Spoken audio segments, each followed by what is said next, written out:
Жок, балким могул жакта кебик солор болсо айтыңыздар, анан могул жакта минусун коебуз да. Минус айкон коюш үчүн биринчи биз бир кнопка коелу, могул эле утулгай бир кнопка коелу. Анда монун астына келтириш үчүн вертикальный. Могул жакты колумнга алсак. Анан дагы бир кнопка койсок ушундай эле. Окей. Биздин кнопка келди, бул жакта эмес, бирок бул жакта болуп калды. Аны тууралаш үчүн келебиз, бул жакта окуйбуз. Main next element start. Давай ушуну алабыз. Main next element деген. Start болгондо бул башынан баштап калды. Биз ошондо end дейбиз. Аягынан баштады. Бизге мындай келди. Окей. Ортосуна бир аз боштук керек экен. Аны sized box менен алсак болот. Sized box. Бунун бийиктигин беребиз. Height. Буга 10 деп берсек канча болот экен? 10 нормально экен. Эми мен могул үстүнкүсү плюс болсун, астыңкысы минус болсун. Могул жерде иконканы өзгөртүп коем. Remove деп туруп өзгөртүп коеюн. Окей, remove болду. Буга constant берип коеюн. Азыр карасаңыздар, буну бассам дагы бул көбөйтөт. Мен болгону могул плюсту минуска өзгөртүп койсом болду да. Менимче проблема жок. Окей. Кайра башынан иштесек. 0 келди. 1, 2, 3. Минус бастык. Окей. Не кылдыңыз? Колумду эмне кылып ородуңуз? Экинчи кнопканы ачыш үчүн. Минусту сол тарапка алып өтпөйдүбү ага? Бул жакка келдим, баягы айткандай эле. Могу floating action button'дун мону бастым, лампаны бастым. Бунун эмеси бар да, кыска тылган баягыдай клавиатурасы бар.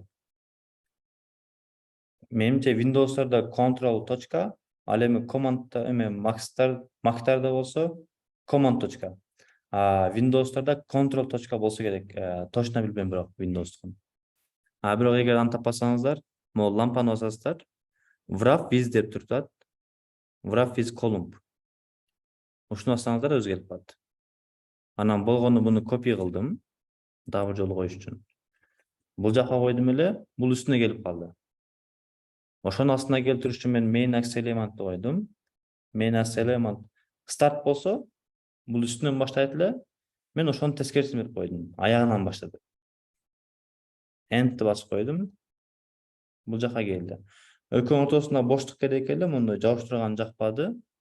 Сол тарабына, экрандын ылдыйкы сол тарабына. Ылдыйкы сол тарабынабы? Могу floating action button дегендин өзүнүн местосы бар да. Мисалы, эп десек, могул жака өзү келип туруп калбадыбы? Эп барчы? Жоксо бойдо андан ылдыйна туруп калды. Бул floating action button'дагы местосы могул жер болгондуктан ушул жерге тура берет. Бирок эгер сиз каалагандай, эгер ортосуна койгуңуз келсе, сиз бойдиге бересиз. Могул жака row деп туруп берсеңиз болот.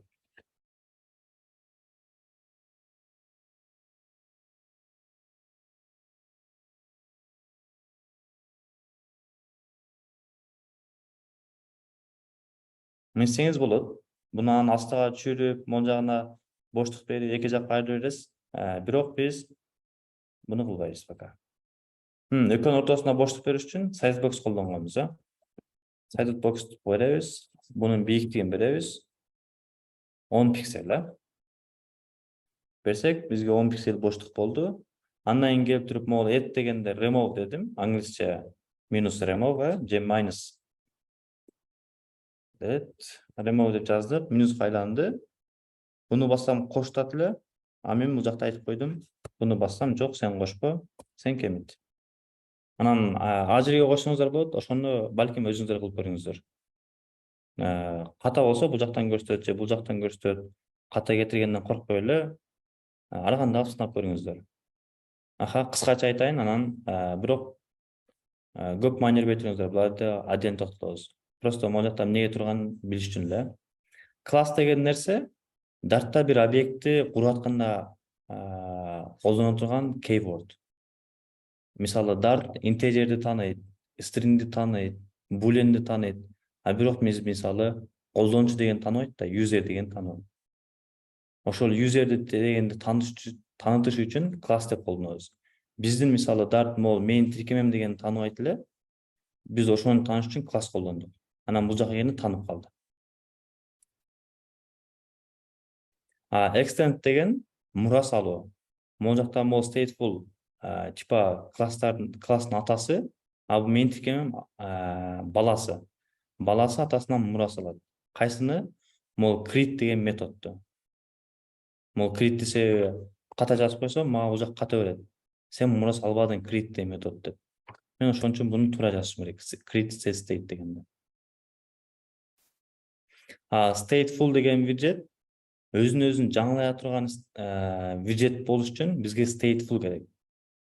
Өзүн жаңылабаса, ал арзан түшөт, мындай колдонуш оңой, ал stateless виджет. Override деген нерсе могул метод, могул create state деген метод, могул ата виджеттен келген дегенди тасташ үчүн override деген жазып коюлат. Тапшырма ошол counter деген приложенияны жазып келиңиздер, иштесин. Бул жактан копия кылып жазасыздар, көрүп жазасыздар. Бул жакта эмнени түшүндүңүздөр, могул качан эмне түшүндүңүздөр, могул качан эмнеге берилди, ошону түшүнгөнүңүздөрдү жазып келиңиздер, ошого карап көрөлү биз.